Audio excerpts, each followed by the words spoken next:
Assalamualaikum warahmatullahi wabarakatuh. Anda sedang mendengarkan suara Tanah Rencong bersama saya, Iskandar M. Cut. Berbicara bukan karena benci, tapi karena cinta. Cinta pada tanah kelahiran saya, Lok Semawe. Di episode ini kita akan menelusuri kisah getir yang sering luput dari sorotan nasional, Lok Semawe pasca gas. Kota yang dulu gemerlap dengan industri gas alam cair atau LNG kelas dunia, kini merangkak mencari arah. Tahun 1974, gas alam ditemukan di wilayah Blanglancang, Lok Semawe. Setahun kemudian, PT Arun LNG berdiri.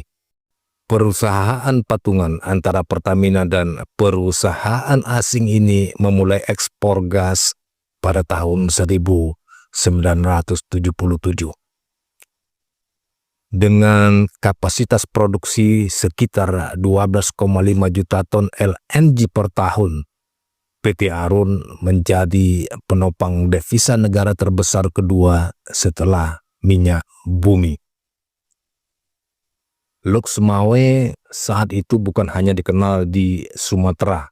Dunia tahu di Aceh ada kota kecil dengan pabrik raksasa yang memasok energi ke Jepang dan Korea. Tapi pertanyaannya, seberapa besar masyarakat Lok Semawe ikut merasakan kekayaan itu? Banyak yang bekerja sebagai buruh kontrak. Beberapa berhasil masuk sebagai karyawan tetap. Tapi hampir semua keputusan besar dan kendali industri berasal dari luar Aceh. Bahkan urusan pengadaan kecil pun kerap diangkut dari Jakarta. Tahun 2014, PT Arun resmi menghentikan operasi kilang LNG-nya. Gas dianggap sudah menipis. Sebagian fasilitas diserahkan ke PT Perta Arun Gas untuk dikelola ulang sebagai terminal regasifikasi. Tapi kita semua tahu, dampaknya sangat besar.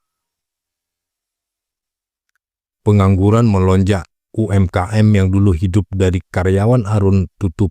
Hotel dan rumah sewa kehilangan pelanggan. Anak muda mulai bermigrasi ke Banda Aceh